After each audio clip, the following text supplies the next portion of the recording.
Hello, guys. Today on Practice Strokes, I'm going to go over a few things with you. One is we're using floating medium, folk art floating medium instead of water. That's my one-stroke technique. And what we do is we use different paints, and they're multi-surface paints, and a lot of them have this kind of new bottle with a clear top. Just to let you know, it's got a sealer and varnish in it. It's really wonderful. This is a painter's sponge if you're looking for different, what I use for different things. And a painter's sponge, this side can knock off nubs on the painting, especially if you're doing wood, you can knock off there the raised grain. That also keeps your fingers from punching through, and it gives a nice smooth finish as you're base coating your backgrounds and all. And I also sponge when I'm painting on walls, the paint, and do ombres, all kinds of fun things. And there's 2 sponges in a package. This is the package they come in, so you get the small size. And I don't use this point to paint with very often, is the rounded edges that you want to use, or the straight edges. Okay, just heads up, I wanted you to know what that was.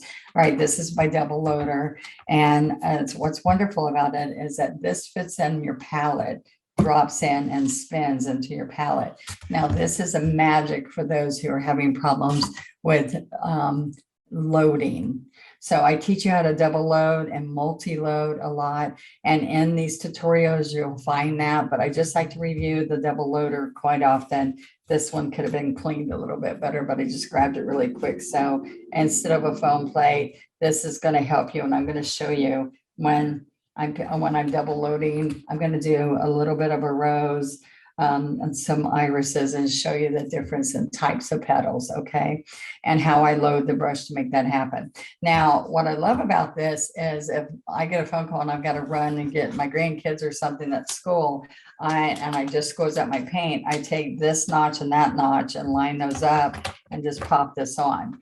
All right. And what I also like to do is the lid on this. There's a lid here too when you purchase the double loader, okay? But you take out this sponge, you dampen the sponge, and you pop it in here, which holds the moisture.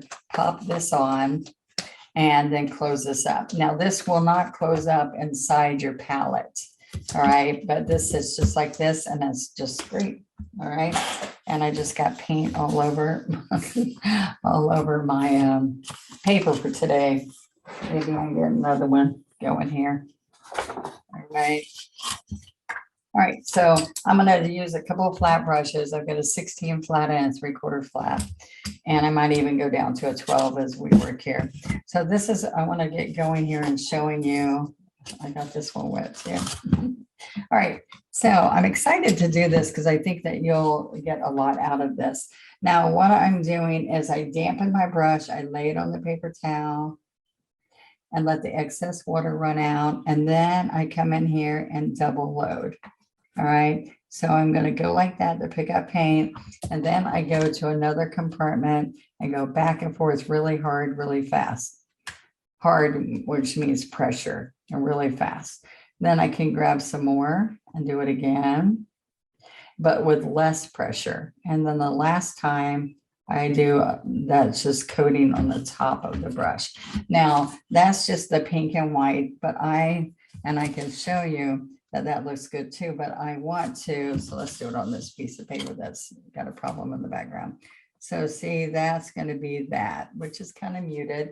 So if I want it to be stronger, I dip white, and I can go right back over it and do white. All right, but what I want to do today is dip some yellow and do a piece rose. So I've got these 2 colors, and then I dip the yellow, and I'm going to work on a piece rose color that I like. All right, so let's just start there. Put this here, and this is what I'm going to do. I'm going to do it at the size of the palm of my hand is a great way to get started. So to do that, we go just like this and get this shape with the light color. Don't use magenta. All right, so that's not yellow enough. So let's work that in. So I go 1, 2, 3. And I'm going to do that a few times. Let's bring this down a little bit closer. I'm going to do that a few times to make sure I blend it. All right. Now, this is what I don't want you to do. I don't want you to do nervous shakes, which are like this. Okay. I want you to see how much better it looks when it's loose. I'm going to get some more white. Pull this so y'all can see. Okay, so I'm going to go right on top of that because I'm not happy with what that looked like.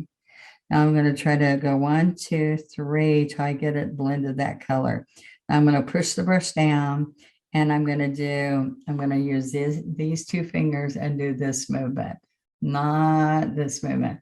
And I'm not using my whole arm, okay? I'm going to have that nice smooth look. All right, so I can just keep picking up white and yellow. I've got plenty of magenta. I'm going to come right here and have a light, smooth look. See that? Nice and smooth. Right here. It's a loose movement. It's not, that one's a little tight. So see that? I want to get rid of that look. Look how nice and smooth those are. All right, yellow, white, work it in. And then the last stroke here, usually about 5, depends on what size brush and what you're doing, okay? So that's your outer skirt. Now I want you to look close at what those petals of wiggles look. Now I'm not ever telling you to look at the middle, all right? So I'm dipping white, dipping yellow, dipping magenta, and instead of going in between here, I dipped all 3 so that I could keep my color. And you want to keep working it till you get your color. Most people are asking me about the centers. So I'm going to put 2 lines, and that line's going to build the whole rose. So this goes up here. All right, so it starts here, it goes up and over. Now I'm going to just grab right here where I've already loaded, and I'm going to start on that exact line, exactly how high it was, and come around, go all the way back up to where that was. Okay. So I can come back in here and make it show a little bit better. Okay. Now, this is the key. You want to see dark in the middle. You want to see that full circle or oval. And I'm going to go work this back in again. I picked up fresh paint. Now look, this is the key. I start at the line way up here. Don't come down even a fraction of an inch, okay? So now this is what's going to happen. I'm going to lean the light color, the whiter edge out, and then I'm going to slowly come across. So I'm going to take and lean this out. Don't scoop it around. Lean and lift as it comes under. So 1, 2, and I can go over this again. That's not quite as smooth as I want it. And go right there, pick up both colors. Now this is the key where people mess up. They touch here, they scoop it all the way around. We lean out and then just stand up. All right, so we did 1, 2, we got to go back to this side. See, I lined this line up right under there. Lean the white out and come over. It's not white, but your lighter color. All right, come here. You don't want these to get smaller under here. You want them to get larger under here. So they're a little bit further. Lean the white and then come across. Okay, to get your nice depth. Okay, now I'm going to come in here, always putting that magenta in there. But look, I can lean it and then come back up. So lean and come up. I could even come right in here and bring a line across there. Or I can bring another one in here, right? So we're just going to, see, my problem here is if I want to shade that in there a little bit more, I can come right in there. There we go. And this one, we can come right in there.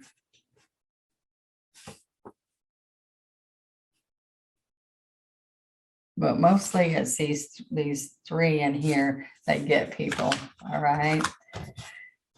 So there's a couple ways to do this. Let me just show you on here. We're gonna just give you a little fun little lesson. So you're going to go up and over, under, and then we can come right out here a little bit wider. This is how we do when we do the rosebud, a little bit wider. Or I just did this recently on one of these practice strokes. Okay, so then we can come in here. We can then go out, come out here a little bit more. And then from then on, we're going to touch, lean the white, come across. Touch, lean the white, come across. That's exactly what the center is supposed to look like. Lean the white, come across. I went a little bit further on mine to show you an extra few petals because sometimes your center is really big. But see how we lean the white, come across, lean the white. Now you can, one more quick little rosebud. You can come here and here. Nope. That's not what I want to show you. Okay, we can do a back skirt. Okay, so then we come in here. Oh, we got to get that back skirt so you see the bud. Okay, there we go. So here's this. Now I can come right in here, lean the lighter color out. Now what happens here, we can keep coming in here and doing chisel, chisel. When we get the colors, really work it in. This one looks a little rough there. All right, chisel, chisel. See, I'm up on the chisel more. Okay, and I can keep coming in here. Say I come in here and finish the skirt, but then all I'm doing in the inside here is doing lots of little thin layers. See how fun that is? Little thin layers. Instead of doing all the lean out and come across, lean the white, come across. All right. All right, so I'm going to take this brush and I'm not going to really clean it. I'm going to come right in here with the pinks and the white right on those two colors. And I'm going to go back and forth and work it in. And so I don't clean it, and it even gives you more pretty colors, okay? Oops, I got a little bit of that. All right, so I'm going to get a little bit of medium, which I didn't do last time. I'm on paper, sometimes I need to. And see, this is all really mellow. It's not like bright, brilliant white, but it's like a peach rose that I think you'll like. All right, so now this looks muddy. All right, so I can, oh, I think it looks muddy because I ended up picking up some dioxazine purple right there. Okay, so look, I just pick up more white. And come right down this side. So I went up and down, right? So now I'm going to pick up this and yellow and go back and forth with purple. This is violet pansy. All right, now this is going to come here and there. All right, so it's like two arms. So I'm going to wiggle this up to a point. And then I'm going to push down and twist. All right, so let's do this other side. A little bit of yellow, white, and some more purple. Violet pansy. So it's easier to turn this. Okay, so I'm coming up to there, which I went to a point. Then I lay this down and twist the brush. Okay, now that's a little bit more yellow. So all I have to do is even just come into this part and make it a little bit brighter. Okay. All right, now I'm going to pick up dioxazine purple and the yellow, which is hard because it'll get some white because it gets to be a nasty color if you're not careful. Okay, so look, this one's going to be here and here. All right, these are just some popular flowers. I just want to show you that now I'm coming back up and I'm twisting and standing up. Okay, so now I picked up the yellow, the white, went back here, worked in the dioxazine purple. All right, so now watch this. I gotta try to get this to come down the same length as that. But what happens here is I go to about right there, then I start turning the brush ever so lightly and coming up. All right, so isn't that kind of cool? All right, so you can not put the yellow here, but put white here. And I'm coming in with a flat brush, flat 12 with the yellow. And I come right in here in the middle. I'm gonna pull the white down first. There we go. Because this purple is pretty wet. All right, so we do a lot of wet on wet. And the reason it works is because we have lots of paint in our brush. Now, what I would really like you to do is practice these, show it on, subscribe and show it on. Come join us on the Donna Dewberry's with an S official Facebook group. And we are so encouraging there. So I'd love for you to come join us. And we would love to see what this turns out for you. Okay. So why don't you try it and share it? I'd love to see it. Okay. Thank you. And please think about joining if you're loving one stroke and you're loving the practicing and working with me and you would like to do some full length lessons for very inexpensive. I know all these are free, but if you want a longer lesson with more details, it is on my membership. So it's the One Stroke Advantage membership, and it's only $9.99 a month for 4 lessons. So you're paying $2.50 for an hour lesson or more. So please check it out. It's right here on my channel. It says join. Click on that and read about what you get. You also get 10% off on my website. So love to have you. See you later. Bye-bye.